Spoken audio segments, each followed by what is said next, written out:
கல்வி செய்திகள் வாசிப்பவர் சிவசக்தி ஸ்டாலின்.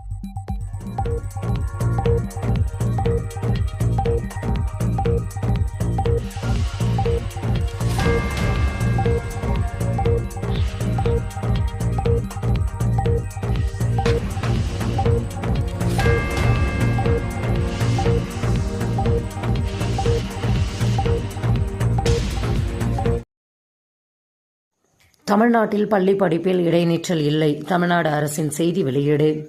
மாண்புமிகு தமிழ்நாடு முதலமைச்சர் திரு மு க ஸ்டாலின் அவர்களின் காலை உணவு திட்டம், திறன்மிகு வகுப்பறைகள் திட்டம், இளம் தேடி கல்வி திட்டம், எண்ணும் எழுத்தும் திட்டம், வாசிப்பு பழக்கத்தை வளர்க்கும் திட்டம், மாற்றுத்திறனாளி மாணவர்கள் மீது தனி கவனம் செலுத்தும் திட்டம் முதலிய திட்டங்களால் தமிழ்நாட்டில் பள்ளி படிப்பை இடையில் விடும் மாணவர்கள் இல்லாத நிலை ஏற்பட்டு மாபெரும் சாதனை படைத்துள்ளன. பீகார், அஸ்ஸாம், ராஜஸ்தான், ஹரியானா ஆகிய மாநிலங்களில் பள்ளி படிப்பை இடையில் விடும் மாணவர்கள் எண்ணிக்கை மிகவும் அதிகரித்துள்ளது குறிப்பிடத்தக்கது. உயர்நிலைப் பள்ளி தலைமை ஆசிரியர் பதவி உயர்வு, வழக்கு விசாரணை தேதி மாற்றம். உயர்நிலைப் பள்ளி தலைமை ஆசிரியர் பதவி உயர்வு வழக்கு விசாரணை 27 ஜனவரியில் இருந்து 31 ஜனவரிக்கு மாற்றம் செய்யப்பட்டுள்ளன. பாடப்புத்தகமா பயிற்சி கையேடா? குழப்பத்தில் 1 முதல் 5ஆம் வகுப்பு மாணவர்கள், ஆசிரியர்கள். அரசு பள்ளியில் படிக்கும் 1 முதல் 5ஆம் வகுப்பு வரையிலான மாணவர்கள் பாடப்புத்தகங்களை படிப்பதா இல்லை பயிற்சி கையேடுகளை படிப்பதா என குழப்பத்தில் உள்ளனர். அதேபோல் ஆசிரியர்களும் எதை கற்பிப்பது என்ற குழப்பத்தில் உள்ளனர். தமிழக அரசின் மாநில கல்வியில் ஆராய்ச்சி மற்றும் பயிற்சி நிறுவனம் சார்பில் 1 முதல் 5ஆம் வகுப்பு வரையிலான மாணவர்களுக்கு பயிற்சி கையேடுகள் வழங்கப்பட்டுள்ளன. 1 முதல் 3ஆம் வகுப்பு மாணவர்களுக்கு அறிவியல் கணித பாடத்துக்கு, 4, 5ஆம் வகுப்பு மாணவர்களுக்கு அனைத்து பாடங்களுக்கும் கையேடுகள் வழங்கப்பட்டுள்ளன.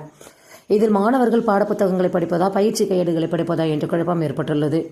இதேபோல் ஆசிரியர்களுக்கும் பாடப்புத்தகங்களை கற்பிதா பயிற்சி கையேடுகளை கற்பிதா என்ற குழப்பம் ஏற்பட்டுள்ளன.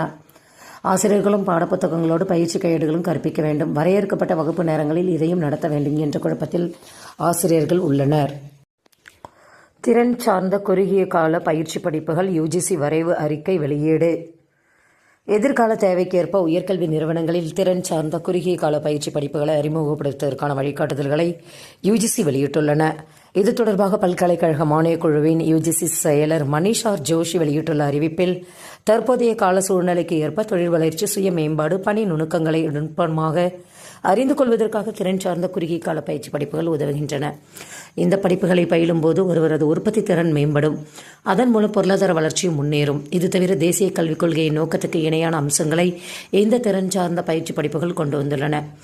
அதை அனைத்து உயர்கல்வி நிறுவனங்களிலும் அறிமுகப்படுத்தவும் அதற்கான நிலையான செயல் திட்டங்களை வகுப்பதற்கான வழிகாட்டு நெறிமுறைகள் அறிக்கையை யுஜிசி வலைதளத்தில் வெளியிடப்பட்டுள்ளன. மேலும் விவரங்களுக்கு www.ugc.government.in என்ற இணையதளத்தை பார்க்கலாம்.